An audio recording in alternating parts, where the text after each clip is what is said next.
நிறைய வம்சம் அழியுது இல்லையா? நிறைய பேருக்கு பார்த்தீங்கன்னா வாழ்க்கையில் இந்த முன்னாடி செஞ்ச பாவத்தினால பெண்களுக்கு ஏற்பட்ட அநீதியால் நிறைய பேருக்கு வாழ்க்கையே இல்லாமல் போகுது. சரி, முன்னோர்கள் செஞ்ச பாவத்துக்கு இவங்க என்ன பண்ணுவாங்க? அப்போது வர சந்ததியருக்கு நீங்கள் என்ன சொல்ல வரீங்க? பெண் சாபமே வரக்கூடாது அப்படின்னா என்ன பண்ணணும்?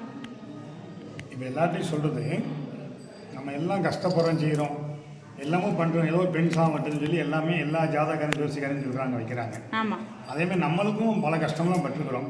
பெண் சாபத்தினால நமக்கு என்ன கஷ்டம் தீரும் அப்படின்னா நீங்கள் எதுவும் பண்ண வேண்டாம். நம்மளுக்கு கஷ்டப்படுறோம், பாவம் அனுஷ்டம், ஒரு பெண்ணால் நம்ம சாபம் அனுஷ்டாவே நீங்கள் பரிகாரம் பண்ணக்கூடாது, தீர்வுதையும் பண்ணணும்.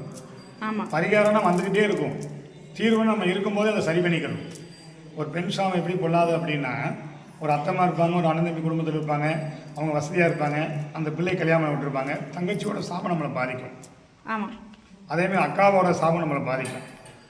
அதேமாதிரி ஒரு பெண் வீட்டில் கல்யாணம் பண்ணிட்டு நம்ம ஏமாத்துறோம் அப்படின்னு அந்த சாபம் பலிக்கும்.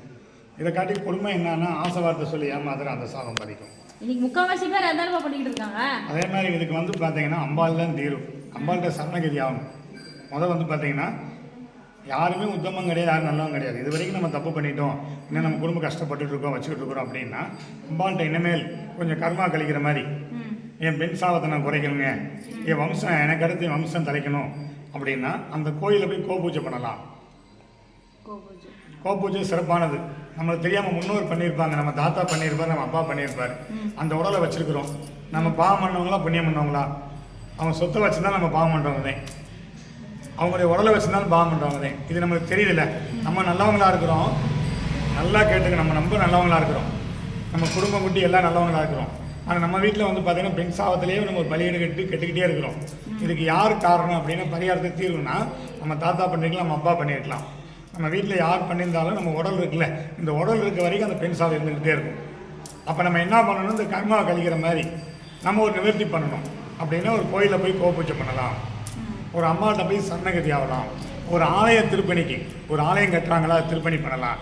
இதை காட்டி வந்து சாமிக்கு நேரடியாக கொடுக்கலாம். அப்படின்னா ஒரு வயது இல்லாத ஒரு வசதி வாய்ப்பு இல்லாதவங்களுக்கு, நல்லா கேட்டுங்க, ஒரு பெண் சாபம் உடனே தீங்கணும் அப்படின்னா ஒரு வசதி வாய்ப்பாவது இல்லாதவங்களுக்கு ஒரு கல்யாணம் பண்ணி வைக்கலாம்.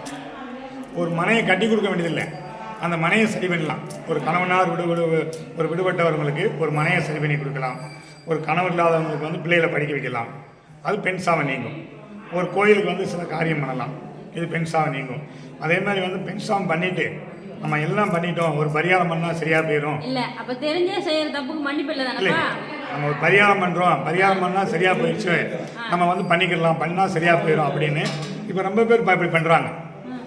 இப்போ ரொம்ப பேர் பண்ணுறது தவிர வந்து பார்த்தீங்கன்னா, நம்ம ஒரு பரிகாரம் பண்ணால் சரியாக போயிடும், பெண் சாபம் இருக்குல்ல, ஒரு பரிகாரம் பண்ணால் அப்படின்னா அவங்களுக்கு வந்து அந்த தண்டனை அனுபவிச்சுட்டே போகணும்.